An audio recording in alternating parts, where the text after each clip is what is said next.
So while the car's up on the lift, I wanted to talk a little bit about what I have going on underneath. I don't think I've done anything about what's happening underneath, but Chrysler 8 3/4 rear end. It's a 741 case. I took out it was like a 209 or something gear that was in there and put in a 355. Heavy duty yoke and all that stuff. It's ready to go. Axles from Dr. Diff. Brand new Holley Sniper fuel tank that is a direct fit for this car, except it has all the provisions for electric fuel pump, which is inside the tank. Kind of see right up there. So there's the fuel pump, it's inside the tank, and the fuel gauge sender is right next to it. And this is a returnless style system.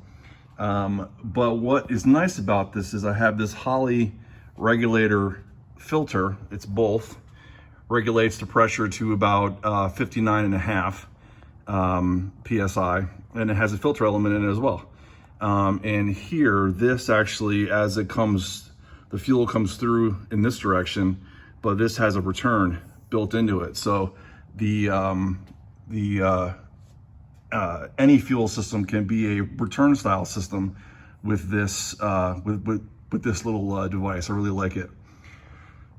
So all Earls -8 for the fuel lines, and back to the suspension, all Coney shocks in all four corners, and this is a 2-inch drop monospring from Performance Online. And what I had to do was I had to move the whole axle back about 1 inch or so in order for these wheels to be centered in the wheel well. And that was pretty easy to do. So moving on, see the fuel line goes all the way through. I actually put the fuel line through where the stock line was. And it's amazing how small that stock fuel line was that they put on this car in 1966, but then the fuel line goes up into the engine compartment. So this is a Holley Hooker Blackheart transmission cross member that kind of mimics the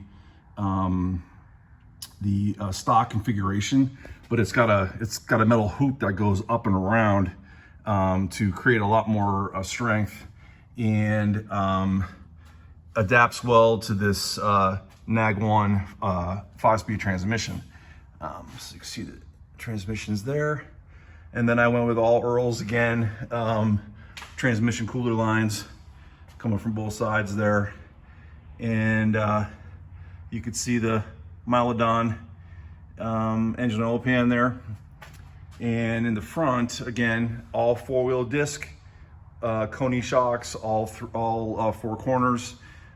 These are 2-inch drop spindles from Performance Online. These are the original upper and lower control arms that I had blasted, painted. All the disposable bits, the bushings and everything were replaced with updated versions. The triangulation bar here is adjustable, which is kind of nice, and all the ball joints are brand new. The K member itself right here was also blasted and painted. You can see that 6.1 hemi up in there, looking good. And so that's what's going on underneath. I think what I'm gonna have to do though is on this idler arm right there, I started to clearance it already. I'm gonna have to clearance it more so it misses the starter. You can see how close it is to the starter right there, and it did scrape the starter a couple times when I was testing it. So we'll have to clearance out a little bit more, but I do have to have a drive shaft made, obviously. I'm gonna find a drive shaft maker that can make me a 66.5-inch drive shaft that will mate to the NAG1 there, and then have a standard style U-joint there. So So that's what's going on underneath.